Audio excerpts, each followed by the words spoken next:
Well, hello everyone. I am Brian, and today is Saturday, April 30th, 2022, and this is episode 95 of the Lots Project podcast, and it is titled Coffee with Brian, and today we are featuring Matt Derosier of FarmHopLife.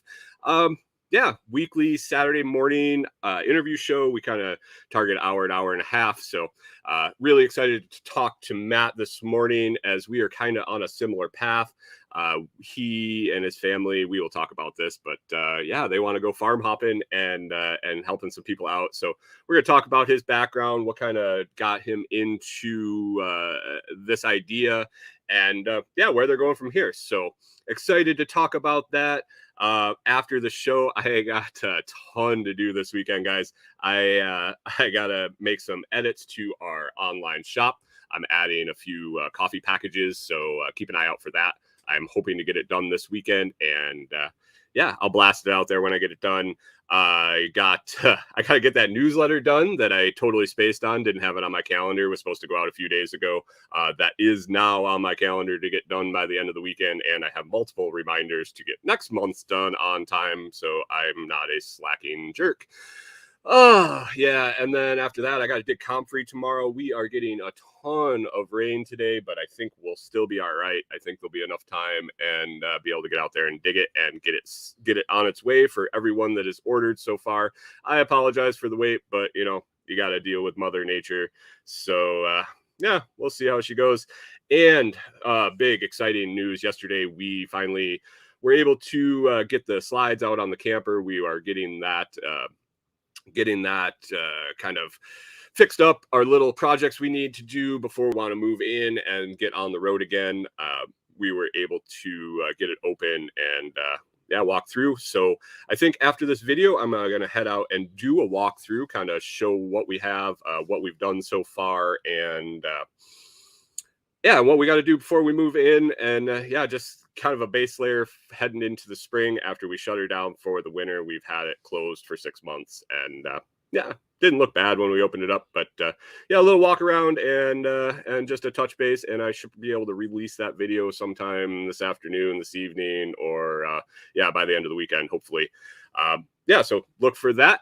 Other than that, prepping the house to get that sold and listed.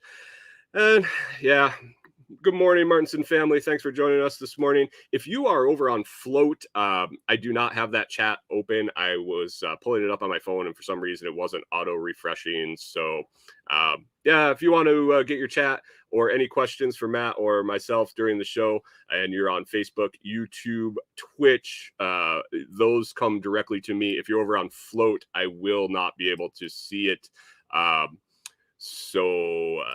Hold on here. My notes kind of covered up my screen. With that, I'm excited to bring on Matt from FarmHopLife. And hey, Matt, how's it going? Welcome to Coffee with Brian. Thanks, Brian. It's good to be here. Just to kick off right away, I first heard you on Toolman Tim's show, and after I listened to that, I got so excited. I texted my wife a link, you got to listen to this guy. He's me. He's doing what we want to do. And so I was super excited about. That's cool. I started following you on, I think Float was the first place I saw you, and because I was doing that fire hose thing where you see all, and I was like, Farm Hop, and it took me a while to put it together. I was following you before I actually realized what the name meant, kind of what you were going with, and following your posts and watching the pictures, and all of a sudden it all clicked, and I was like, I should reach out to this dude and talk to him, because we're kind of the same people. We're on the same. It's kind of spooky. But anyway, people in my audience might not know you. Can you introduce yourself and kind of give a little bit of a background of where you've been, where you're going, and kind of come up to what you got going on with FarmHopLife? We'll cut her off there, and then we'll get into what FarmHopLife is. Yeah, sure. So I am a Minnesota native. Since 15 years old, I've bounced around from job to job. I barely graduated from a private high school. Dropped out of college twice. And I ended up woofing to Montana just for a reset. That was for 6 weeks. Went back Is to that Minnesota. working? Is that the working on organic farm? Is that what you're talking about? How'd you like it? It was a lot of fun. It was hard work. I mean, it's Montana, and I started like November 1st, and so it like 60-mile-an-hour winds were like a norm there, and so it Yeah, when was. we came back from Squatch Fest, we went out. The trip out and back was there the end of October, in the beginning of November, and with the camper on those 2-lane roads out in Montana, holy shit, the wind was bad. Corey's like the one day her knuckles were just like sore from holding the steering wheel. It was crazy. So I can only imagine working in it every day out there. Right. Yeah, I bet if you're driving back, going like through Livingston or whatever, like it'll I bet that's like that little, it's like a wind tunnel there. Anytime we're coming in and out of Yellowstone, like this 20 miles of road kind of sucks no matter what you're driving. Well, we Especially wanted a to truck take with a camper. we wanted to take the more scenic route, so we were we weren't on a major highway, and we were hopping from BLM land to BLM land. So we're on these 2 lanes coming up over the ridges and in the valleys, and it's like as soon as you came past that peak, it was like, whoo, whoo, and then you went behind another structure or something, and it just like calmed down, and just it was pretty crazy. I felt bad for her. I'm like sitting in the passenger seat going, you need me to take over? She's like, no. She's our driver. Put some hair on. She loves driving. She can't ride. So like, I got it easy. I just sit in the passenger seat and dick around on my phone and stuff. Yeah. So anyway, so you're woofing out in Montana, and then kind of how'd things go? So I moved back because it's not paid or whatever, and I ran out of money. And so I moved back. I got into construction as a carpenter, and then in 2016, my now wife and I moved out to Montana. And there's like the year we moved here, there was we had to deal with some cancer of hers that showed up. Got a new job, gotta get new health insurance. So then you gotta have like, your standard physical or whatever. And so had like the whole thankfully it was like surgical. You found out through like a pre-skiing physical for health insurance? Yeah.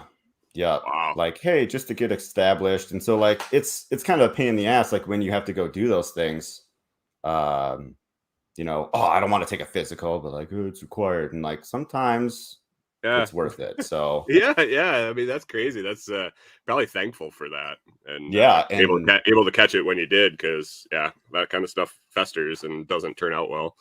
Yeah. To catch it and get it removed with surgery, instead of doing any chemo or any of that junk is nice. Super, super great. And so yeah, if we hadn't moved to Montana, we might not have caught it at all because it's a very aggressive form. Right. And thankfully, with that surgery, we're still allowed to have children. And so like our first son, Milo, like even her like OB and her oncologist are like, oh, the little miracle baby's here. So like, so then after being in Montana for a year, I got into an electrical apprenticeship. And that's what I'm doing now. But after 5 years, I'm dropping the apprenticeship to pursue just better life, worth living, helping others while traveling with my family. So you got to be close, don't you? 5 years? So it's 4 years or 8,000 hours plus work. So the coursework is what's killing me. Even in one of my technical colleges that I went for electronics, not electrical, but there's enough of an overlap where I got like 12 of the 14 books just like checked off. Like, hey, you don't like, and I'm still not getting like, dude, if you ever had to try to read the code book, the National Electrical Code. Oh yeah. It's awful. It is so terrible. It's the worst book. Yeah, one of my maintenance jobs I had actually had you register as a unlicensed registered electrician, and then they had journeymen and masters on staff, so you were accumulating work hours just by coming to work. And they would run you. That was one of the benefits of the job, as after that many hours, they would actually pay you to do the coursework and get your journeyman, because then they could hire more non-registered, Right. Or non-licensed registered. And so I did that for a while. It was a horrible job, so I left. But that would have been a nice perk of that, was just gaining all that apprenticeship and grabbing that journeyman's before I took off. But yeah, it was supposed to be like 4 or 5 years of 40-hour a week. I was just like, nah, it's not worth it. I'll figure it out somewhere else. Yeah, what I've come to realize is, like, trying to read the code book, because you need to re-up every 2 years, even after you get your journeyman's. You have to do like renewed education, whatever. My comprehension in that book absolutely sucks, and so it's like, it would be like, hey, I can play music, like, I can play the piano, I've got an okay rhythm, I know the keys. I can't read music, though. You know what I mean? Like, if you can't read music as a pianist, you're kind of screwed. Yeah, unless you're making it up on the fly or doing it by ear. Yeah, you're kind of messed up. Yeah, I have enough of that electrical knowledge, though. Yes, to be dangerous, like to do what I need to do. I rewired 2 rooms of the house and did all my solar system and everything on the campers. So it's that experience is there, and knowing the practical hands-on skills is super valuable. And you get into a situation where codes don't matter, then you're pretty freaking valuable as a carpenter and an electrician. So I think so. Yeah. I mean, it's hard skills. Like right now, I'm sitting on that, and really thankful that I've had all the different jobs I've had in the different industries of the hard skills, and then add on the homesteading stuff, because it really, it kind of brings you a value in situations where stuff goes sideways and you got to make some money. I did an episode on resumes, my resume earlier this week, I think. I listened to that. Yeah, I forgot a bunch of stuff. Like, I couldn't believe I forgot all the times that, like, I got laid off or fired or whatever was in between work, and I would go to Craigslist and just do whatever. Like, people want you to do shit for them. Like, Toolman Tim's made a whole business out of that handyman doing stuff that people don't want to do. And that was my go-to when I would get laid off. It was like, go to Craigslist, put an ad, looking to do household chores, handyman work, whatever, for cash, and I'd collect my own. Oh no, don't say that. I would never collect my unemployment and work for cash under the table. That is not something I would ever do, think of, or. But yeah, like go help or recommend. Yeah. Yeah. Do not cheat the unemployment system. I haven't been on it in quite a while, so I think statute of limitations is up. But anyway, let's get back to FarmHopLife. So, what is it? What is FarmHopLife? You're Matt Derosier from FarmHopLife.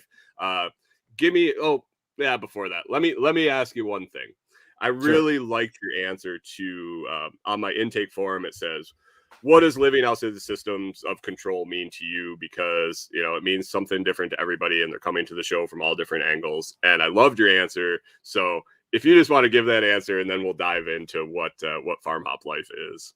I don't even remember what I wrote, because I rewrote my notes all the time. Hold on. I will bring it up. It was, hold on 1 second. That's okay. I've got something. So, there's lots of systems of control, right? Yeah, I'm gonna bump that mic too much. So like news, money, politics, like a job, like it's amazing that anything even works. Like I was driving down the road last week, and I'm like, I don't know how anything is held together here. Like it's amazing that we can just exchange like numbers in bank accounts, or like just stupid little pieces of paper, and like everybody's okay with this. Like this vehicle has value, but this stupid piece of paper in my hand doesn't have any value. Like my labor has value, but again, like I get paid in this stupid paper. Like it's incredible that we actually have a functioning society, functioning, right? But the system of control I'm trying to exit the most is lifestyle. So like the song that came out recently, "Buy Dirt" by Jordan Davis. I don't know if you ever heard it. It's on the country station. Nah, I turned off country after Eric Church's second album. Well, you might have to listen to this one. It ain't bad. So like it's, basically, you know, buy a little piece of property and like that's what life is. And um, you know, there's like a verse in the chorus where it's like, it all goes by real quick. You know, it makes me like, even my not even 2-year-old sings like "buy dirt," and it's pretty cute. But man, I can't get Right. help but like choked up every time I hear that song, because like I want to spend as much time as possible with him, and baby on the way. Like Right. uh they for like being like a dad, what do they say, like you only have like 18 summers with your kid, right? Yep. This is summer number 2 for me. So they're coming, they're getting knocked out pretty quick. And I just want to like, dude, it breaks my heart every time I step out that door and like he's like waving by, like, I gotta go to work. Like this is Yep. killing me here, Dude, yeah. Corey and I are the same way. Like I found my soulmate in her. Like we are one of those couples that if we spent every minute together, we wouldn't get sick of each other. We just like road trips and all that were always on the forefront. And it's like, I'm spending 40 hours a week or 60 hours a week or whatever away from this person. Why Yeah. aren't I figuring out how to do something with her to spend my time with her and also be making that living, or have to spend less time away? Like you said, lifestyle, like why the hell do I need all the shit I have? We had that moment when we looked at our house and went, we got a 1,400 square foot farmhouse for the 2 of us and the 3 dogs. Like, why are we paying to heat it? Why are we paying to like? We need to figure this shit out. We need to go smaller and minimize. And yeah, that I'm okay with living below the poverty line, and as long as I'm Mm-hmm. happy. The poverty line is something that they've established. It doesn't mean that I can't live for less than that and be very Right. happy. So, yeah, I'm cool with that. But I found your quote, or found what you had wrote in, and you said, "Tell yourself I deserve the life I want to live, and then work backwards from there." And it's really akin to like Jack Spirko's kind of lifestyle design and his philosophy. I think he had like a eight step process or something. I remember going through where, yeah, you asked yourself all the questions and you got the answer, and then you figured out how to get to the answer, and that kind of really rings true with this statement. So I definitely feel that, and loved it when I read that. So, but It's actually anyway, Jack's fault that I'm doing this. me too. So, dude, I must have heard him say it like 100 times, you deserve the life you want to live type of thing. And it all starts with the mindset. So for people that want the quick and dirty, paint a vibrant picture of the life you want to be living. Like, I mean, as detailed as possible. So like for me, it's I want to be able to travel more. Like my wife and I are big fans of The Amazing Race. And so Okay. like, oh, that place is cool. Oh, we should go there. Oh, that's amazing. Even just places inside of like our own country. Like I haven't even seen like 0.01% of this country, I mean, nothing, next to nothing. And so I want to be able to experience that, and meet people all across this country. Eventually the world, that would be cool. But let's start locally, right? And There's a lot of land out there to cover there's a hell of a on lot this of one. land. Yeah, and I just want to go exploring. Like, so so like, how do you make that work, right? So that's the problem solving thing. Like, okay, what can I be doing? What do I like to do that allows me to do this thing that I really want to do? So, Wow, it's like I'm talking to myself. right? It's kind of weird. But yeah, so Farm Hop Life, you kind of set the goal to go and travel. That's what you want to do. That's your lifestyle. So this is the project you started to get there, right? Mm-hmm. Nice. So so the idea, did it kind of just sit there and develop? Did it develop at all? Was it just an aha moment?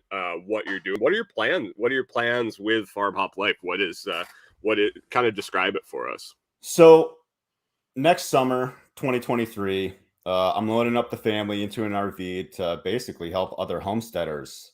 We need more people growing food. We need decentralized producers. Like this is getting insane, the centralized food system. And we've again, not sure how it's been working so far. Like it's kind of a miracle that it has been, but it's all really fallen apart. Like suddenly then, or gradually then suddenly, right? Yep. And so people just need help just getting things going or maintained or expanding. And so we're gonna just record the journey and make that our niche. It's kind of like homestead rescue without the drama. and Yeah, and I had already checked out before any of that stuff came on, and I saw that name, and like we kind of checked out a TV right around the beginning of Bar Rescue, like season 1, season 2, and I was like, I saw Homestead Rescue, and I'm like, oh god, it's got to be similar. They don't bad. Yeah. So I didn't miss anything not seeing it. I don't know, the characters, like it's very amped up for TV. It's pretty obvious, but the main characters, like they're all from Alaska, and he's always yelling in his excavator, and so I always gotta, whenever we're watching, I'm like, pay attention, please. Jesus. Oh man. Oh gosh. Yeah. As far as reality TV, like it's one of the better ones. Yeah. I've totally checked out of everything. Like we Yeah. go to like hanging out with coworkers or something, and they're like, "Oh yeah, did you see this on that?" And I'm like, "What? No." Or Yeah. that's still on, because it's been over a decade since I've been watching shit, and that was on when I think Survivor's still on. Like, I guess. I don't know. but anyway, so you came up with this plan to hop around. I love the name. Like when I put it together, I was telling you before that I read it and I just kind of glossed over. Like all of a sudden, I put 2 and 2 together. I'm like, oh, all right, yep, that's cool. FarmHopLife is a lot easier to remember than Matt Derosier. Like I'm just a name. Like no one gives a crap who I am, right? Yep. But like if you can put like 2 or 3 simple words together, like that might stick a little bit better, is kind of what I was thinking. And it's catchy too, and it's all around. It was all around a good choice for sure. So thanks. So you decided to do this, and you have a son right now and another on the way, and a wife. Any pets? No. We had a dog that makes last it easier. year. Yeah, for now, right? We had a dog for like a week, and my wife broke out into hives. Oh no! When the dog licked her arm, and so that we had to return him. It was too bad. It was an awesome dog, but oh man. Yeah, just gonna be the 4 of us. And the other thing I was thinking about is I'm not sure if people will really want outside like pets or animals coming onto their property. If that, like, hey, I don't know what your dog's carrying, or you guys were just at this other farm, I don't want their junk here, or I'm not sure what your dog's like attitude is, mentality, like I don't want it nipping at my cows or my sheep or whatever. So yep. Oh yeah, totally. Yeah, I have like homestead consulting, like I'm willing to do it and everything, but it's more of I'm trying to push that raw acreage development just for that reason, because It's tough. It's tough to find somebody that's like, yeah, bring your 3 St. Bernards with you. I mean, although they are always on lead, or I don't let them run and all that. We keep them under control, but like nobody knows that. Nobody's, unless they've interacted with them. So yeah, that kind of like really pigeonholes your available people that you're willing to help, unless you're staying offsite and helping them. So, and there is that. So finding hip camps can be hard too, that allow 3 pets. And then even the ones that allow 3 pets, you put 3 pets and then you start chatting with them. You're like, yeah, it's 3 St. Bernards. They're like, oh, in a camper? Yeah. So it's like 3 more people. Well, yeah. Well, like we really had to dial in the weight of the dogs. Like it was something that we had to consider with like gross vehicle weight and all that. Is like we have, okay, so 170, 160, and 140. And that's a significant amount of weight just in dog, and plus their food. So yeah, it was definitely, you could brush them and shed another 50 pounds. Yeah, that's for sure. We definitely take off a dog every time we brush them. So you got the 4 of you. You're gonna go into a camper.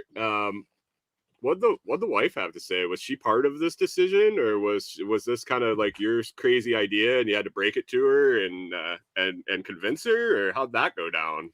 Absolutely 100% my crazy idea. And I did have to convince her, and it was quite a shock to her at first, because like when we moved to Montana, like this is like right now what we have, like this is what we always talked about.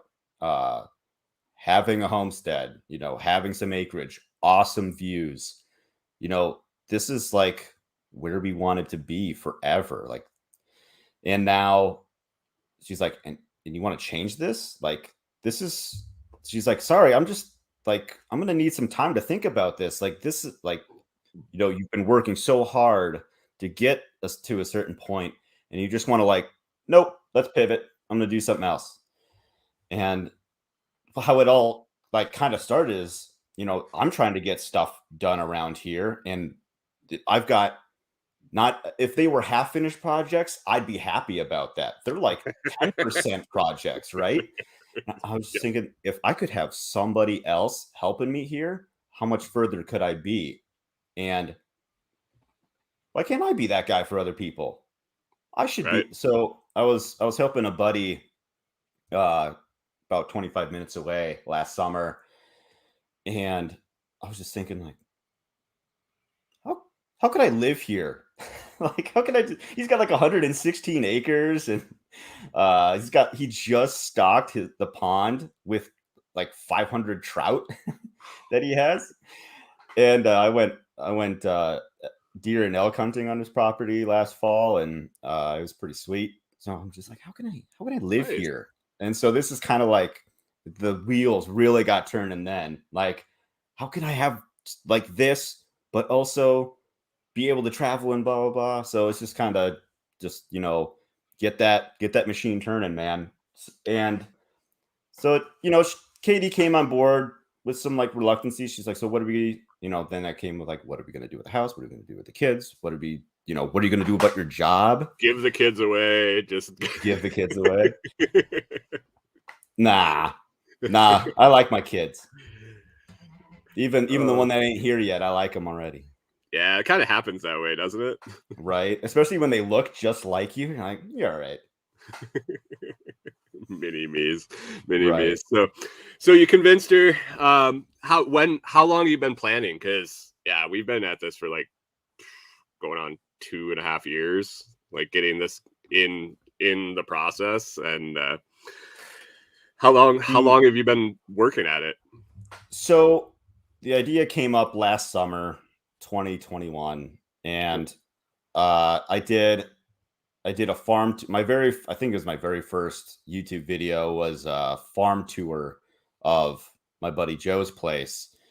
And man, that first video took me like weeks to edit because I couldn't find I couldn't find a good like video editing program. And plus like the learning curve on top of that, like this isn't new to me. Like I haven't edited videos in like a couple of years, but like it should work this way. It should be fluid, blah, blah, blah.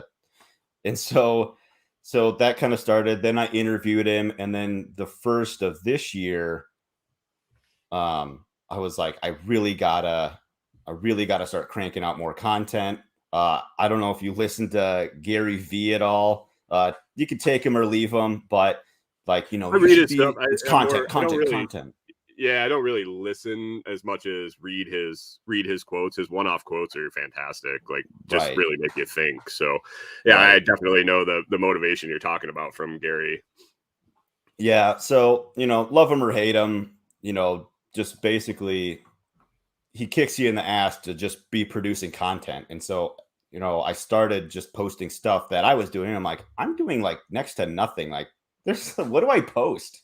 Like, as this is halfway interesting, I guess I'll post that. So I started interviewing other people and getting involved online. And I'm like, and Ariel. So I threw up like a thing late last year. Hey, I'm wanting to interview homesteaders, and she was like the first one to email me back, and she was my first interview. So that was like my She's first, fantastic. doing this. She Yeah, she is. that was She's that awesome. was a good one to start with for sure. Like, I had Right? another. Like, I had Tim. Tim was my first interview. How hard is it to interview Toolman Tim? Like, the Right. guy basically interviews himself. So it was pretty Love you, fantastic Tim. to start with. Yeah. So yeah, Ariel's fantastic. I've been following her for quite some time on socials, and having her on last week was fun. Yeah, she's really cool. So she's kind of up in you're in Montana. How far are you away from her? About 7 hours. 7, So yeah. not too bad. If we end up going to like the Tetons or something like that, I could probably message her and be like, hey, so you want to drop a pin? Or I guess she doesn't have a smartphone. So it'd be like, can you text me your GPS coordinates or Yeah, email yeah. me or something? I can come find you and Yeah, that blew my mind come when she hang was out. talking about no growing zone there. Like, that it's Yeah. just killing frost all year round. I'm like, what a like, I'm thinking about leaving Minnesota, like feeling sorry for myself because how cold and all this shit. And she says that, I'm like, okay, you can Yeah, have right. it. You can have it. And as Oh far yeah. as timing on like getting started, you've had people always say like I had a lot of jobs. You have definitely outdone me in number of jobs. So you know what I'm talking about when you say like, that feeling you get at your job, just like, this ain't for me anymore. Like I gotta do something else. Like if I don't have a plan on the next step forward, I'm just gonna end up quitting. Like 2 weeks would be like, My 2-day just notice. I'm not right. working for you today anymore. I haven't heard that one before. That's funny. Yeah, I had a buddy that actually was a technician with me at this current job, and he went to another job. He sent me a TikTok the one day. It was this guy was like calling his boss, and he's like, "Yep, got a vision problem this morning. Don't see myself working for you anymore. So here's my 2-day notice. I don't work for you anymore as of today." I was like, "That's fantastic. I got to That's throw that pretty one in the good. pocket because I'm definitely one to use that." So Right. but Just yeah, burn that bridge. I know exactly the feeling you're talking about. I get a rush, I get endorphin release from learning new shit. So Hmm. going into a new industry, even if it's the same genre like maintenance or whatever, service technician, as long as it's a new product, a new technology or something like that, I really get ingrained into it, and I can ignore all the bullshit of the being an employee. I don't do well with being an employee because stupid decisions and me having to deal with the consequences don't go hand in hand. Like, if I'll make a decision, I'm more than happy to suffer the consequences, but when people make decisions and I have to have a harder day or bullshit go roll downhill to me, then once I don't have that endorphin rush of learning the new systems, all that stuff starts eating at me. And it's usually 3 to 5 years. Like, I get up to speed in that first 60 months to a year, then master it, and then I gotta fucking go. Like, it's just it's Yep. sad. So yeah, so I'm like you when you were talking about looking for that life you want, and I'm looking for that ever changing position where I'm the only one suffering the consequences of my decisions. And yeah, that's kind of the direction I went. And yeah, so it makes sense. Like, yeah, that was the your quote when living outside the system is just kind of finding that life you want and getting there and not worrying about what the hell is going on elsewhere. What difference does it make? So it's pretty freeing. It is absolutely freeing.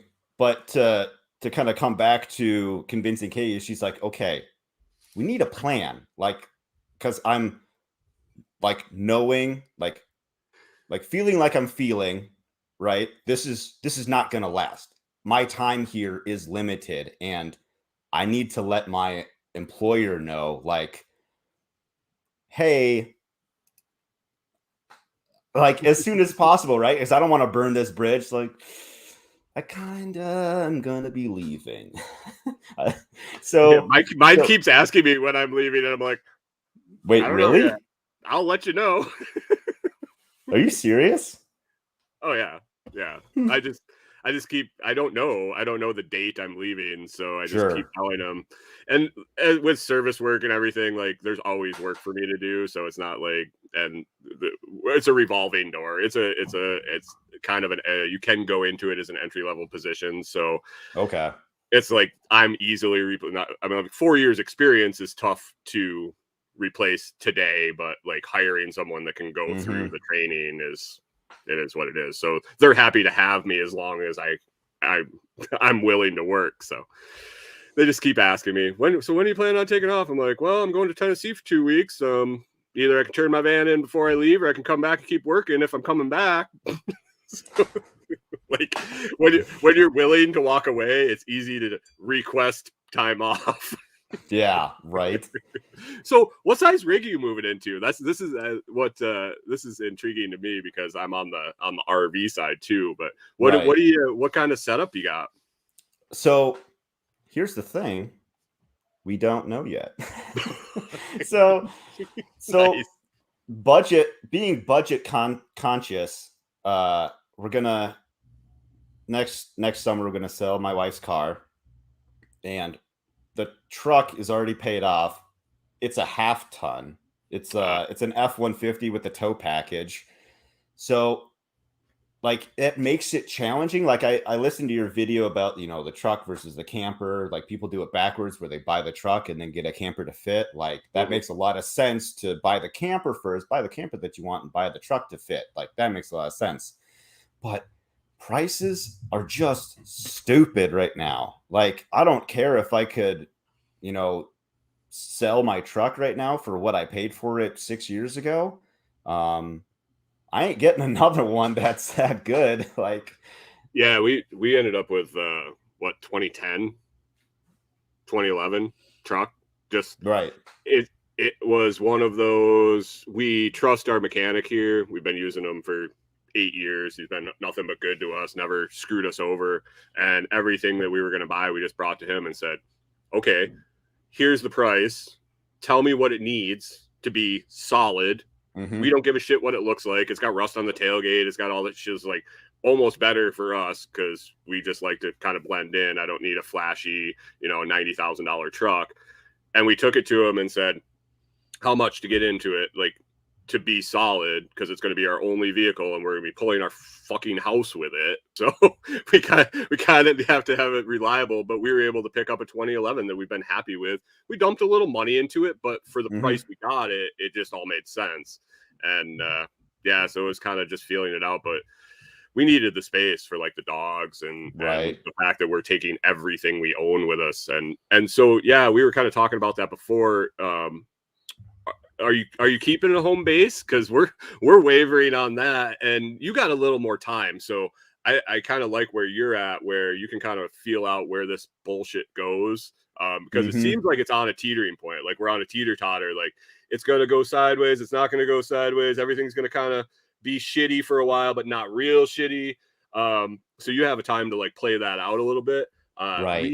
We are in flux whether we want to just buy a home base. We know we don't want to be in Minnesota, so buy a home base somewhere else. And then if we never use it for a homestead because we find something else, then we just own a piece of property.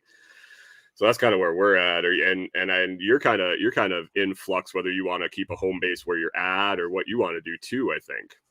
Yeah, so I had to convince Katie that it's gonna be okay, me putting in my notice.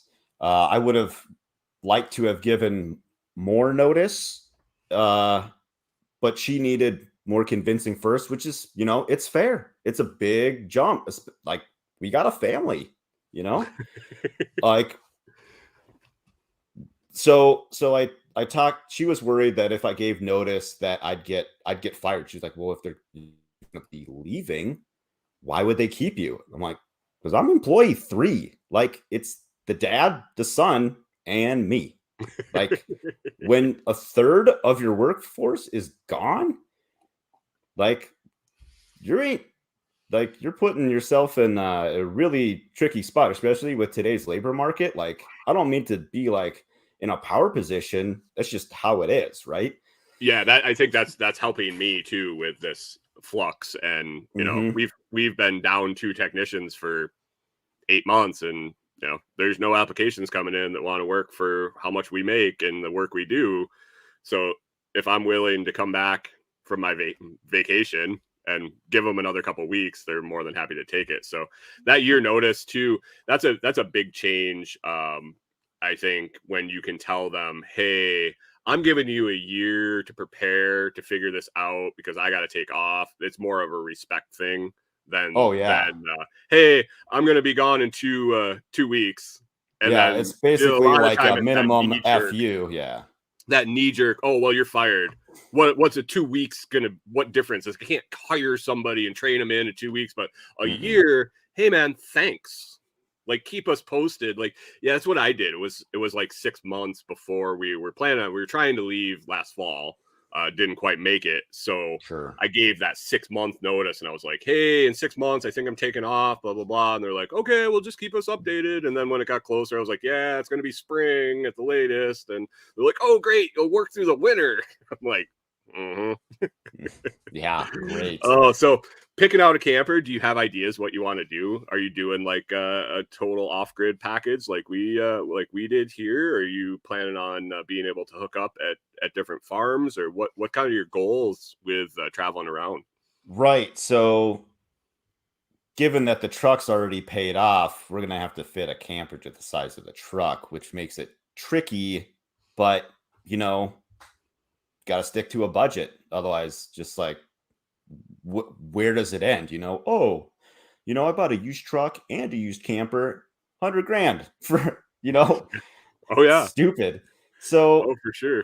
my wife's really into like the renovation RV thing. Like, man, with like if you bought like a $15,000 trailer, probably be like a 2005, give or take. Yeah. For about $15,000, put about $5,000 into the renovations. Like, they look like little apartments on wheels. Like not as nice as like a tiny home like Ariel lives in, because insulation, windows, all that. But it's also not 20,000 pounds, right? Yep. And They're more like and with your 8. background in electrical and carpentry, you're well suited to do that Right. renovation. You understand the concepts and stuff like that. So it's, yeah, that's kind of the way we went. We bought used, big enough. Like, we looked at all the different models and all the different layouts and slides and fifth wheels and blah, down the list. And yeah, we just ended up wanting to go bumper pull for a variety of different reasons. And we bought the biggest one we could pull, like, because we had to have all our stuff, and then just played with weight going forward and tore a shitload of stuff out to make more room. And now we look at it and we're like, we have a ton of room. Like, I was saying in the intro, we opened it up yesterday. We went back in, so it's empty. Like, we pulled everything out of it because we didn't want to deal with mice or freezing and that. When we got winterized it, we pulled everything out, and we walked in there. We're like, wow, we got a lot of space. So we're living in 2 rooms of our house right now. Corey and I and the 3 dogs are in like 2 rooms of the house, because we were just like, what's the point of putting all the shit away in the house? And so going back into there, it's like we're gonna actually get more room. We're moving into a camper and getting more room. Yeah, so that's going to be tricky. Just finding an RV on our budget's going to be tricky. Like, there's all these, parking lots, I guess, like from where we live to Missoula, that it's basically like park and sell type areas. Oh, okay. And one of them's like, half of it's cars and trucks, and the other half is like RVs. I'm like, whoa, cool. And like one of them I saw was like an Arctic fox. And so like we drove up to Missoula and like, we'll just check it out on the way back. By the time we got back that afternoon, gone. Yeah. Like, it's just sells like super quick, and which it probably wouldn't have worked out anyways, because I saw another one south of us, and I called the dealership because it was on like a dealer lot. I'm like, hey, how much for that Arctic fox? Like, it's sold, but it was listed for 54,000. I'm like, yeah, never mind. Yeah. couldn't afford it anyways. They're spendy. I've heard they're worth it, but definitely spendy. If you want to be in the cold and you don't want to just burn through a lot of fuel heating and stuff, that's a wood stove, man. If you end up wanting to be anywhere borderline cold, that wood stove, it takes the chill off, and it really just saves on the propane. So I'm 100% doing that, which is I'm glad I found you, because I'm just gonna rip off absolutely everything you're doing. For sure. Doing that, like, wood stove, awesome. Composting toilet, gonna do it. Like, yeah, for sure. For that one was like, we came in, so everybody's like, oh, composting toilet, outhouse, blah blah blah, all this, going back in time. And I was like, man, we came back from our trip and we came back into the house, and I was like, this is gross. Like, I was shitting in a bucket. I was shitting in a bucket, and I came back into the house with a septic system and running water, and I'm like, man, this is gross. Like, yeah. And what primitive. A waste. What a waste on the water. Is just absolutely unbelievable. So yeah, when we settle down, we're probably that. I want to find someplace where I don't need a septic, because I don't want one. Like, I don't need it. Yeah, it's a lot of places you might just need like septic approval. Yeah. And then that's it. You don't actually have to install it. Yeah, I saw something in Tennessee is like a state law that property needs septic, but it's very rarely enforced in the majority of the counties. And I'm like, I hate that. I hate that someday could be enforced type of stuff. So yeah, here's some new dickhead inspector like, oh, I'm gonna make a name for myself. Watch out for Mr. Whatever. I'm gonna go clean up all these hillbillies out in the woods doing their own thing, and yeah, so. I don't know. Sure, you want to take that risk, dude? yeah. You might not have a job or you might living just body. Go away. Oh, so your plans are kind of still up in the air, and you're figuring it out. Do you have an idea of how long you want to do it, or people ask, and just to like give them an answer, I basically just say like, yeah, we're going to try to do it for 1 year minimum. Just like, ideally, just do it forever, right? The kind of change your mentality, like forever, for almost like up until like last year, kind of this year, it was like, I had the mindset of like, damn, man, I'm going to have to work until I'm 70 or beyond. And now, like, if I can like pull this off successfully, I get to do this into my 70s. You know what I mean? Like, think about like these, like, who's that ex-president that's like still doing like Habitat for Humanity, and he's like about to die every single day? Carter or something? Carter. Yeah. If I could be that dude, but like for farms and homesteads, dude, that would be an amazing life. That would be like, you made it. Like, that's the level of success that I want. That's the whole idea behind setting up our network, is getting to do the work now, do the heavy work, and then it's just maintenance work, but then it kind of runs itself, and building in those redundancies. We kind of plan on, hopefully in the end, and this is like all, if it goes this way, like, it's all so in flux right now with just so many different moving parts that. And I'm okay with that. Like, it's hard to push anything. It's hard to present anything. But I gotta wait. Like, I have to wait till some things fall in place before I make those decisions. So I'm kind of keeping it open. And yeah, we were 1 year minimum, and now we're kind of like,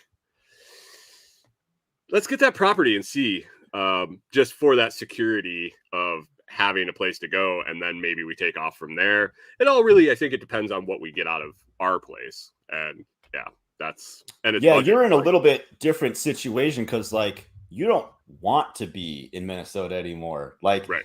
what I always tell people is like -30 in Minnesota is a lot different than -30 here because it's dry cold. It doesn't Yep. hurt your face. Like damn, that's cold, but like it doesn't like sting your face. Like this Hmm. sucks. So Yeah. we'd like to stay, like at least hold on to the property. Just if nothing else. So when we were talking just before the show, the realtor was like, you could have a crap load of money for your place. I'm like, that's tempting. But if we ever want to have a place in this valley ever again, we're not going to be able to afford it. Just people are just moving in. Like, so the Bitterroot Valley, it used to be called Poverty with a View. Like that was because, I mean, it's just like, you don't have to go that far to be able to see like how people really live around here. I mean, it's like burned out trailers and like junkyards of trailers and half finished trailers. And I mean, there's still like nice houses, and then there's like really nice houses, but let's not turn a blind eye to, all these people that could afford just the land at the time and lived in basically a shed and eventually moved a, single wide onto the property. Sounds At some fantastic point. to me. Actually, it kind of does. As It long sounds as really it's appealing. not, as long as it's not, next to like a highway. Oh, yeah. So we gotta finish up the house, get it prepared to Airbnb. We're almost positive that's what we're doing. Is doing the Airbnb. Like it's riskier, but Right. it's, again, you get to hold on to this asset, and it's gonna subsidize, like for the time being, FarmHopLife Right. going forward. So Yeah, it's a game changer too when you're not there and it's available 365. Like when you have that Airbnb that you're renting on weekends or stuff like that, or it's limited, you're kind of you're scrambling to make that mortgage payment covered and some income. But when it's 30 days and you can charge a quarter of your mortgage payment for a weekend, it's like, well, now we're talking about something. So yeah, absolutely. we considered the renting thing, and I don't think I want the headache. But then again, we're in two different situations where we don't want to come back here. Like this isn't something we want. So if we can just cash out and move on. But if I wanted to keep this property up here and it was anything that I wanted to ever move forward with again, yeah, that Airbnb rental thing, that makes sense. And so that's kind of the income you're rolling for when you start on the road. Are you looking to monetize the help, or are you just looking for giving help in exchange for a place to park? What's kind of your model there? Both. So how woofing works, if nobody knows, is typically they give you room and board and 2 to 3 meals a day, and you don't get paid. Well, if we already have a place to live, the RV, maybe just have hookups or whatever, but we're going to set it up to boondock as well. If they don't have hookups, but if they do, and they're like, if you can figure out how to hook up to this pedestal, like all yours, like, hey, I'm an electrician, I can do that. I know how to do that. Yeah. I'll just jerry rig it, bypass the meter, and yeah. So the issue is going to be, can you provide enough value for work if they do give us like any protein or produce for 4 mouths, right? So instead of doing it like just for me, like back in my early 20s when I really didn't know anything, that was one thing. Now like I've expanded my skills, but I have, 4 mouths to feed. Am I bringing up enough value for them to be like, okay, you can stay here for like and do 20, 30 hours worth of work, and anything beyond that, food, maybe some cash. And if they're like, hey, you put in your 30 hours worth of valuable labor, I got a buddy down the road that could use some help. He'll pay you blah, blah, blah, an hour, cash, crypto, silver, whatever. Right. I ground beef, literally all that stuff's valuable to get that XYZ done. So Yep. Yeah, I'm a hustler. Same thing. Just willing to do whatever. And that's kind of that homestead consulting area and it kind of lines up with what you're doing is, I'll come. I can tell you what I've done. I can help you build something. I can give you advice from what I know. Like, I'm not an expert. Like, I don't ever claim to be an expert. I do claim to have done it and done it my way. And I can tell you if it worked or not and the things I would do different. So I think that's valuable. The hands-on. I'm never gonna bullshit you. If I don't know, I'm gonna tell you I don't know, man. Like, I never claim to know everything by any means. I know a lot of shit.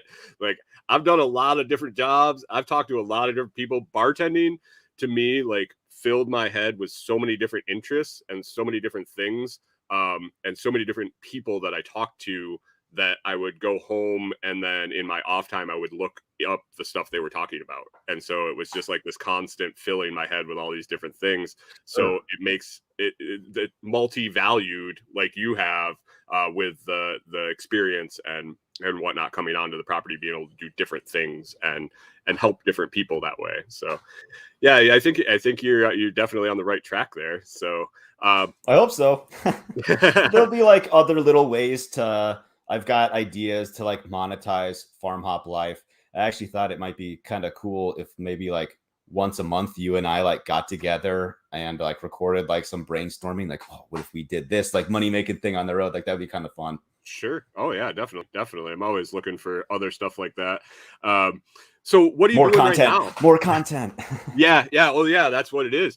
I was tired of talking about the internet. I'm finally to a place where I can upload as many fucking videos as I want because it doesn't take 4 hours. I dumped my internet, and the day I was doing it, I was doing speed tests. The day that I was canceling it, and it was like 1.1 meg download and a 0.3 meg upload. Like, how are you supposed to have a content creation business with internet speeds like that? Like, when I'm blown away, I got 4 meg download now on my cell internet at my house right now, and it's like, holy shit, it's like lightning. And people are talking about 100 meg internet. I'm like, what does that even look like? Right. What do you do with all those megs? Do you even know what to do with all the megs? Oh yeah, seed torrents or something, I guess. Yeah. I'd be running nodes and all sorts. Oh yeah, dude. Really? So, what are you doing now? Like, what do you got going on now to help people and to work with others and what do you? So you're a year out ish. Year and a couple months out of when you want to take off. What's the plan for the meantime? Yeah, so I gave my official notice my last day unless something happens. I'm giving them to at least April 1st, 2023, and that's not like a cruel April Fool's joke for like that's actually gonna happen. That's just how it you should show up on the second and be like, what do you mean? I'm here to work. Yeah. That's just how it works out. In the parking lot, they're like, wait, are you serious? That was the longest running April Fool's joke we've ever seen. It was over a year. I am not that cool. I'm not about to give the owner a heart attack. That'd be great. I might kind of, it would be a fun prank. Speaking of content, I could do that for content. Yeah. So what we're doing right now, I'm just, I have a very structured interview. Like talking to homesteaders and farmers, my interviews that can explain things like things that work, things that don't work, it's okay to fail, and tips for a successful homestead and home life. I ask guests to share things that have worked, successes and failures, because one, people can look at the successes like, oh, that breed of pig worked for them. That's interesting. Or like this breed of pig didn't work for them. Or so, and that it's okay to fail, because I think that's really where a lot of people have hesitancy. Like, I want chickens, but what if they all die? Like, You get it's not that more, hard. you Yeah, get more, you get more. something else. I've got a black thumb gardening. Like, just if gardening is what, like, I know it's super discouraging when like you just, kill everything, but try a different method, keep trying. Like, if that's something that you want to do, keep pushing it, keep trying. And so, and I'm helping other people promote their stuff. Like, I had a lady on that, she makes goat soaps and lotions, like out of goat milk. Okay. They're not for goats, it's made from goats. And part of what's cool about her setup is that, so she has a 11 or 12-year-old son that's almost nonverbal, like autistic. Oh, wow. And yeah, but once she got chickens on the property, just starting her homestead, he became a little bit more verbal. And then when they brought goats onto the property, he became even more verbal. And like, she goes, to hear your nonverbal kid say, "I love you" to their goat, like, that was just like so powerful for them. Like, we're doing something right here. And so, Yeah. like, I think 10% of her proceeds go to a specific autism, like, I think it's a college fund, I think. Like, Oh, nice. yeah, so that's pretty cool. And like, yes, I'm gonna give you as much business. I'm gonna push as much business as I can your way. And so we're actually going to be doing like a video for her, kind of like, hey, check out like this soap and this lotion that we got from Kaylee. She this is her story and whatnot. And like, it's actually good stuff. Like, it's super, you can tell like the quality of her materials, because she works super hard um to locally source everything. So, because she's using it, she's putting on her kids, like she's giving it to like her grandma to like treat her eczema and stuff. Oh, am I Yep. allowed to say treat? Wait, don't get me, FDA. Yeah. Oh man, it's nuts. Like what you can say. Like I was talking to somebody and they're like, oh, you can't really say that online. I'm like, why? Like, what do you mean? Oh, well, you can't say that it does this or that. I'm like, but it does. Like, Right, I put the comfrey salve on the mosquito bite, it goes away. Like, I'm not right. saying like it will work for you. I'm saying it worked for me. Yep. But yeah, Yep. that's really cool with the sun like that. In a couple weeks, I already did my recorded interview for my on call week with Robert Ralston, and he's got a nonverbal autistic son. And Wow. yeah, the conversation is fantastic. I don't want to spoil anything we talk about, but Sure. yeah, it's definitely a different mindset of homesteading and prepping and stuff like that when you're dealing with something outside that. And it would really kind of open my eyes. And I'm excited to go like you are to different and see different people. And even if we're not doing the consulting thing, I'm building this network of people around the country that I can swing by and see, be close enough, stay at their property or stay somewhere close and meet these people in real life and see what they got going on and experience different things, learn different techniques, but also see what other people are struggling with and successful with. And then that's exciting for me is Yeah, just that's open. exactly what I'm trying to do. Like, almost do a T exact, because like sometimes all people need is just like a dumb pair of hands. Like, can you pound T-posts? Yeah, I can pound T-posts. Yep. Like, can you swing a And hammer? I can swing a hammer. if somebody had sent me an email and said, hey, do you want me to come by and drill 40 post holes for your fence this afternoon while you're at work, I'd have been like, Yeah, let me spray paint where to put them. You dig them, and I'll even set the posts and fill them back in. As long as somebody's out there Right? digging those holes while I'm doing something else, that would have been invaluable to me. Oh, can I stay on your Absolutely. property and will you feed me dinner every night for doing it? You're fucking right, I will. And you That's might be right. staying here longer because I got a lot of shit to get done, and I'm gone 70 hours a week or 60 hours a week at my full-time job. That's 100% the idea what we're going for. Because I don't want to see others fail. Like that it kind of breaks my heart when people are just like, I'm throwing it in the towel, I'm done homesteading. Like, man, we needed you. Like, you may not realize it.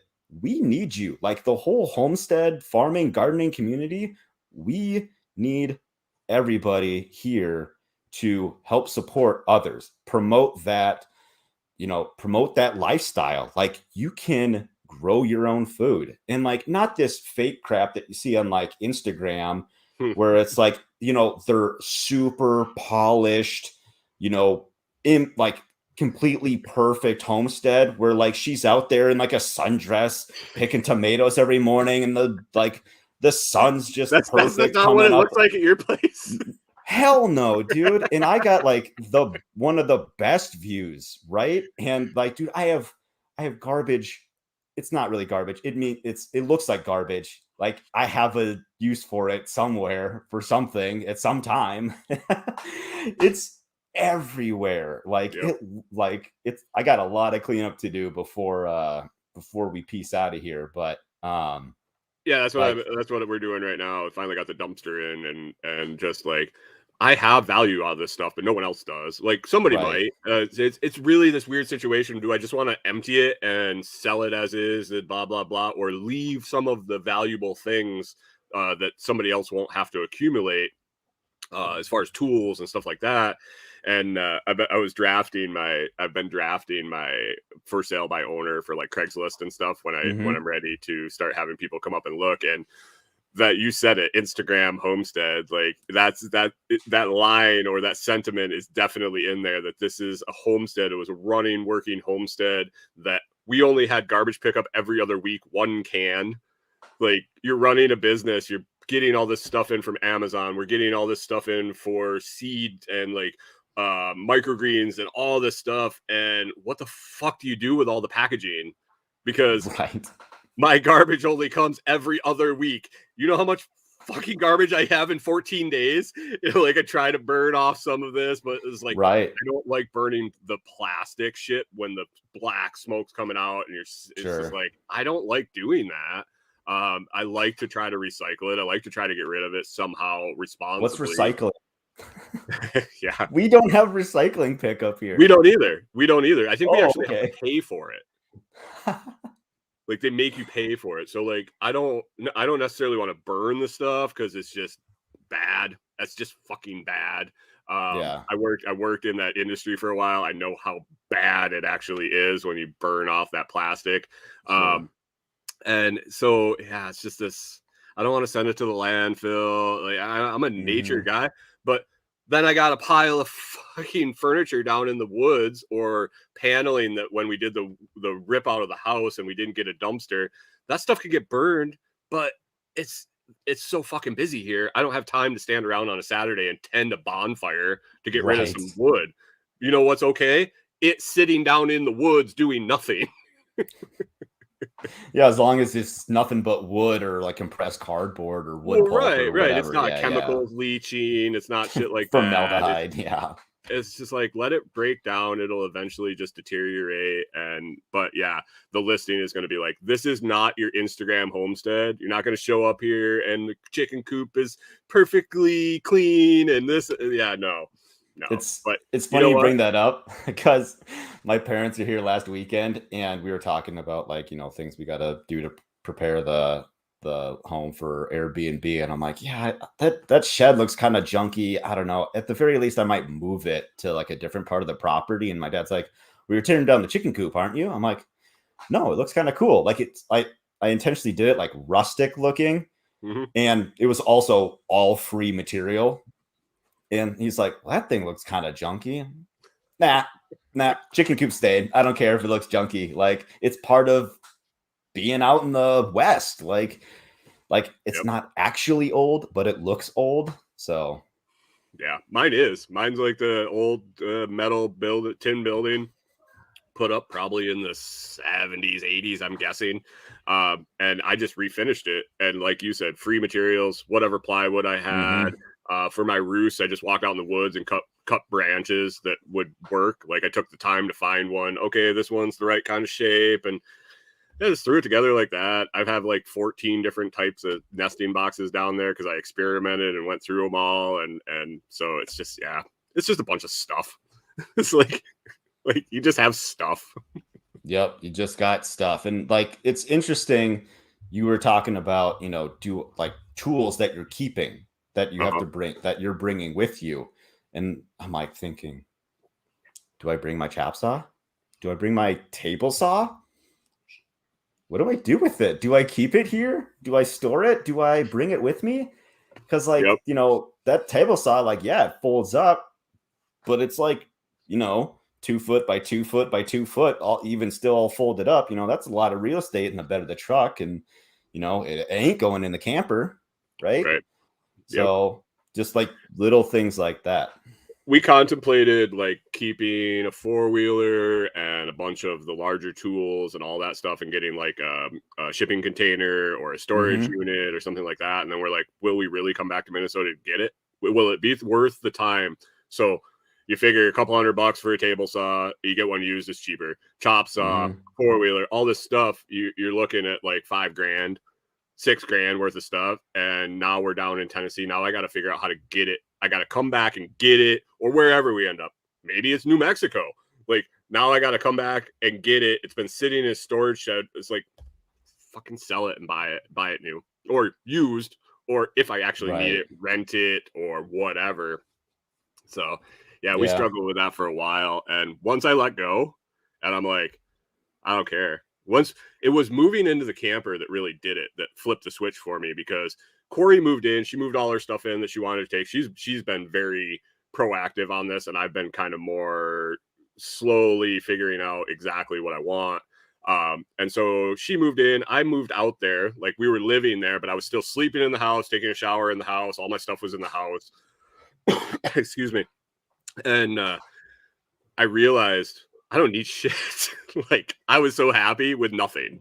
Like, and so just figuring out what clothes I need and what limited tools. And I think being a mobile technician has really helped me with that because I work out of a van all the time. So sense.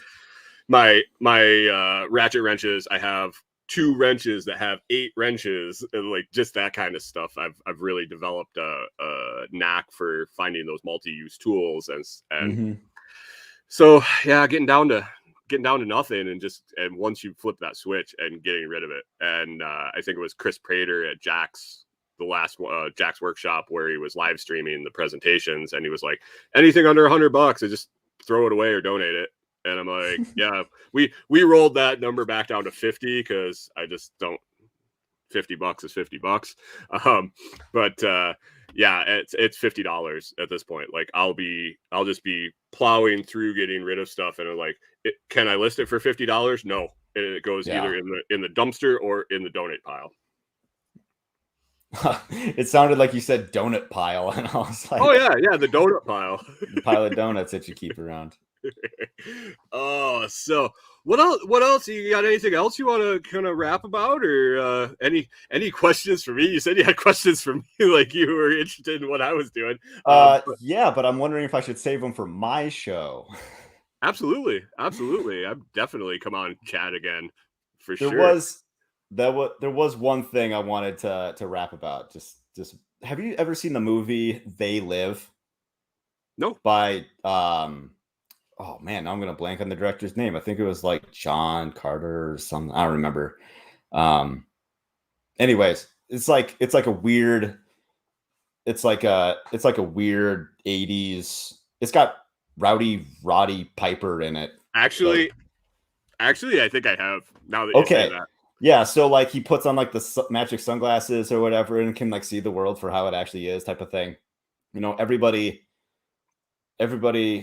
like kind of uses like the Matrix analogy to explain like this, the world that we live in, like you're plugged in the Matrix, man, and but I like to think of the world we live in as as more like They Live than the Matrix. Well, one, because the movie's weird and life is pretty weird, and Yeah. two, I want a good reboot, not like this crappy reboot, because the movie's like it could be polished a little bit and it could be a great movie, not just like a cult classic.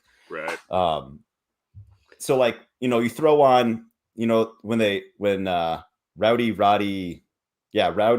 Roddy Piper throws on the sunglasses for the first time and you see like the aliens, you're like, it's startling at first, and like that's how it actually is like in life, because like you put the sunglasses on and you're like, man, my money doesn't mean anything, my labor's barely worth anything, just like all these, my health, it's health insurance, not health care. Like they don't really give a shit about like your health care. The food I eat is trash. It's better to keep you sick.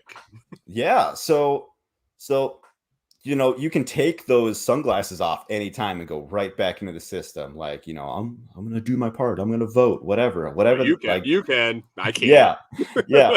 But I mean, some people like, the whole, this is scary, I'm going to go back in. You can take those sunglasses off anytime. But if you remember also in that movie, when he has the sunglasses on and he walks into the convenience store and he sees the TV on the wall and the president is one of them alien things, and he just starts laughing. That's how I feel now. Like everything is funny to me. Like the money is funny to me. The banks are funny to me. Politics are hilarious. Like this is where I want to be, like mentally. And people will fight you. Like if you try to put those sunglasses on, they'll fight you, just like in that scene, right? They'll just like, it's like a 5-minute fight scene just to put some sunglasses on a dude's face.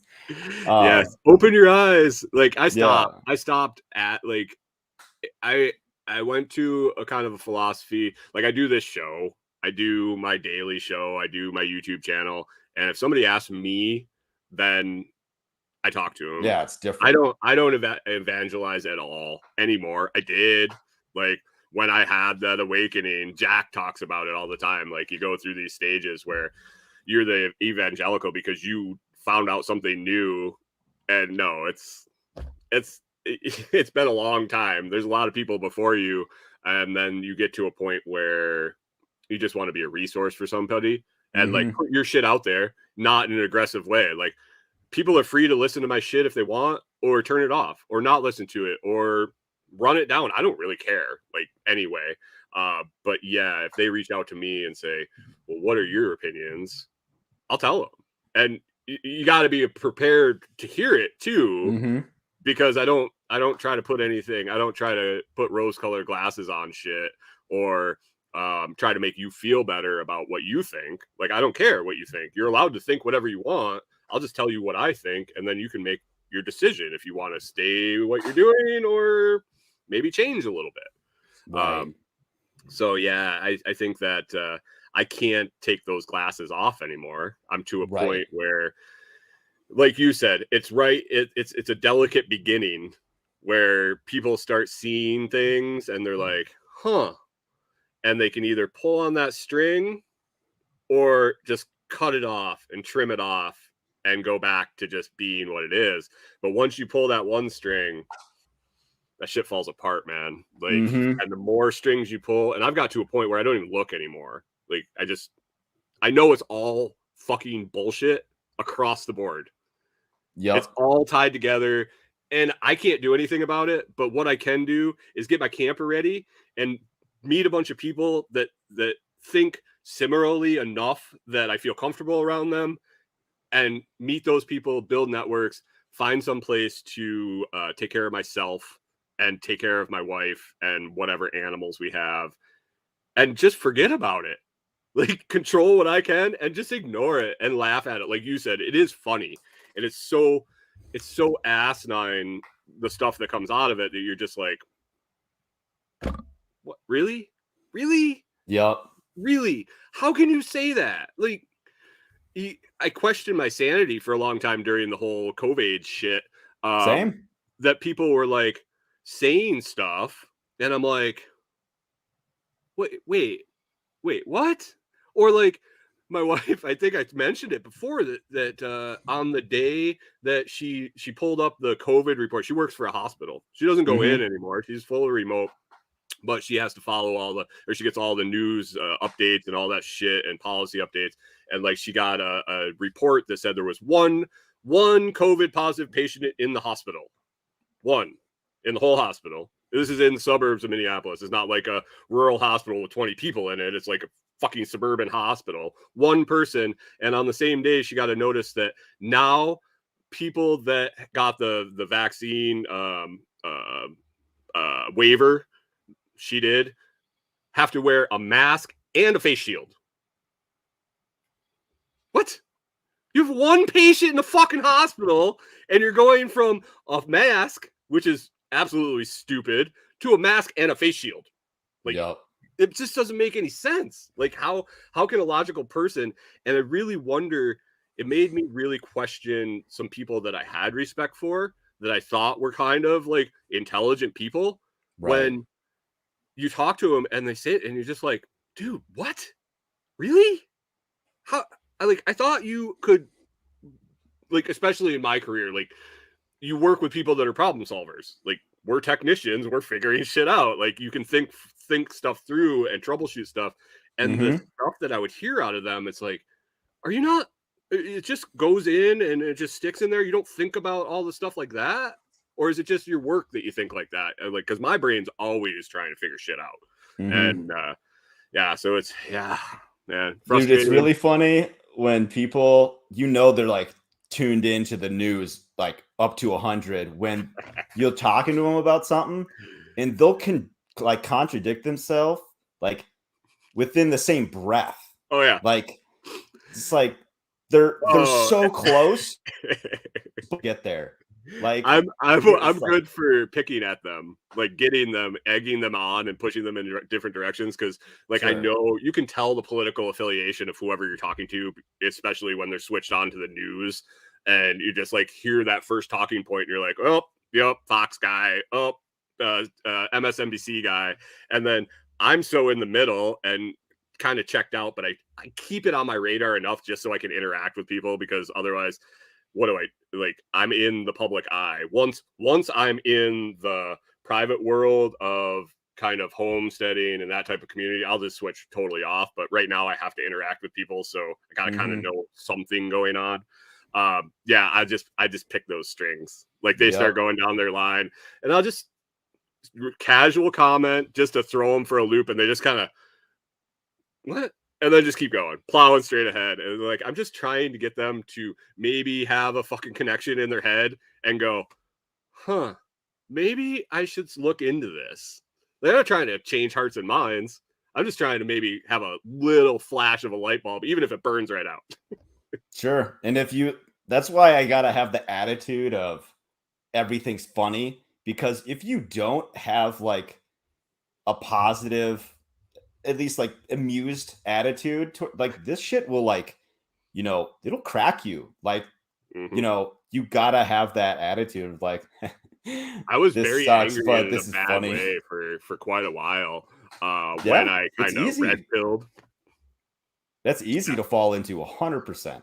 Very angry. I felt lied to and kind of manipulated and violated, and all down the board were all these weird emotions that like, yeah, I was like, what the fuck? And then I'm like, am I making it up in my head? Like, am I crazy? Have I fucking lost my mind? Because this is too much all at once. And then as I kind of just stepped back and I was like, okay, calm down. It isn't personal. They didn't target me to fuck my world up. It's everybody. So, okay, stop being full of yourself and look at the big picture and figure out what you can do about it now that you're like, I don't want to participate. So, yeah, I did go through it was probably like 6 months or a year, I would guess, where I was just like angry at everything. And then I would see something else. Like we started in with like the big pharma and some scripts that Corey was on and stuff like Right, that. yeah. And then food and down the line. And as all those dominoes started to fall, I just get angrier and angrier. How could they fucking do this to people? How could they fucking do this to people? And then I'm like, they're going to keep doing it. So I might as well just figure out how to be me and not deal with it. Yup. Exactly. Yeah. So I don't know, man. Like, I got shit to do today. You got shit to do today? Yep, absolutely. I'm going to tear apart my water filtration system and redo it. So I got all the parts. I got content to do and cleaning and yeah, ramping shit up. But we kind of come up here on hour and a half. You want to tell people where they can find you, where they can check you out? I have your links in the show notes, but shout it out there. Tell them what you got going on, what you got coming up, where they can find you, and what to look for. Yeah, so you can go to FarmHopLife.com. I just redid the homepage this morning to make it look nice, and so you can find us, like, more about us there. Link to the YouTube. I do have a request for people if they could subscribe to my YouTube, so I hit that 300 subscribers, so it automatically uploads to Odyssey. That would be awesome, because that is a pain to do manually. I actually stopped because like one upload would take like a day and a half or something. So if please, you can, I don't even care if you don't like have me, if you don't watch my videos, fine. Like, please just help me get my stuff backed up somewhere else. Where are you at right now? How many are you at right now? Like 60, I think. Yeah, we'll push it. We'll get to that. Would be awesome. I'd really appreciate that. I do a week worth of 4 days worth of promo after this. So yeah, I'll push it. I mean, my whole huge audience, I'll get you a couple. We'll get you up to 53. I'd take it. It's closer. Yeah, I hear you. I'm struggling with those YouTube numbers too. We're pushing to that next, like I signed up for Odyssey long enough ago that they just automatically did it. It didn't matter what you had. Nice. Like, you could just turn it on and then just kind of grandfathered in. So that was cool. But yeah, we're pushing that, looking for that 1,000, and we're at 570. And I'm like looking at that. Holy shit! It took this long to get to 570. I got half as far to go. So right. I definitely get that YouTube. Come on, really? I don't even need you to watch. Just be that subscriber. Yeah, turn off notifications. That's fine. I will not bother you if you don't want me to. I'm not going to say, hit that bell. Oh, yeah. So YouTube, Float, you're a Float guy, right? Yep, I'm on there a little bit. I got a podcast. I'm active on Twitter and Instagram, MeWe, all the good stuff. I'm on TikTok a little bit too. So I signed up. I just can't get into it. I mean, Corey, it's a good time suck. Once they figure out your little algorithm, it's an awesome time suck. Like, they got that nailed down to where they will take up your whole day if you let them. Weird. Last night, Corey and I were. It was kind of like Friday night. We got the camper slides open, and it was kind of crappy weather, and we had some dinner. We're like, let's just chill for tonight because this weekend's just gonna be stupid busy. And I think we watched TikTok for 3 hours. On her phone. Like, I wasn't even watching it. She had her phone over in her chair, and I'm sitting kind of next to her, and she'd be like, check this one out, and turn her phone. And then it kept getting more and more and more that she would turn her phone because I think they were dialing it in. Mm-hmm. And after about, all of a sudden I look up the clock and I'm like, what the fuck? I felt dirty. I was like, oh, I got to work extra hard this weekend because that was stupid. I feel dumber. But there's some useful information on there. Like, there's definitely people that you can learn from, that you can laugh with. Mm-hmm. But yeah, it's just that teeter-totter getting sucked in for way too long. Yeah. I did want to mention at the end of the show here, it's you talk about, like, working hard and create, like, it's very obvious how, like, well you prepare for these things.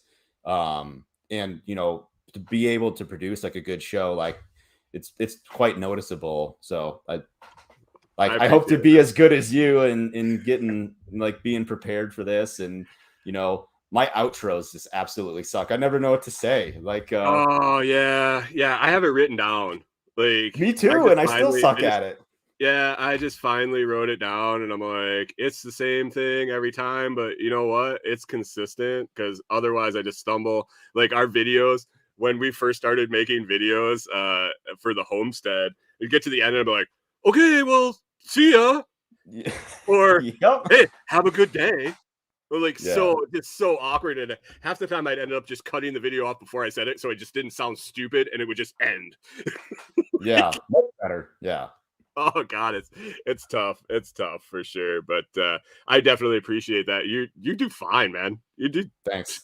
You do you. That's kind of where I worried about it for 2 years, like back and forth. Like I didn't have the internet to do it, so like I do have that excuse. But it was more of what are people gonna think? And now I just don't care.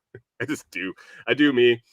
If I got 100 people that want to watch it, fine. If I get 1,000 people, if I get 5,000 people, like whatever, I'm just kind of putting it out there. You're doing people a favor. Like you never know that one person that listens to you that makes a change in their life. So if it's one person, it's one person. That's cool. It's worth it. I'm good with that. Yeah. Yeah. So, and for you, it's me. So you got that going for you. I got my one. one. I'm good. I'm good. No, but yeah, man, I definitely appreciate you coming on, and yeah, I'd love to come on chat with you on your show too, and we'll definitely keep that collab thing in mind.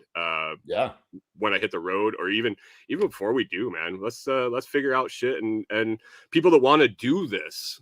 Like, there's got to be more than us. Like, we didn't just randomly meet each other as the only two people in this country that want to do this. Like, right. Like, I don't what's their names? Scott.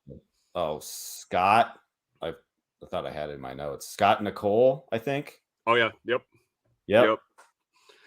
Yeah. So, all right, man. Well, let's wrap it up here. I'll drop you off. I'll close up the show, and then if you want to hang out for a few minutes, I'll catch up with you and let you know when I get you the links and everything. So, I definitely appreciate you being on, and everybody should go check out Matt at FarmHopLife, and yeah, let's get those YouTube numbers up to over 300. So, hey, Matt, it's been great, and if you want to sign off, and then I'll drop you off, close this up.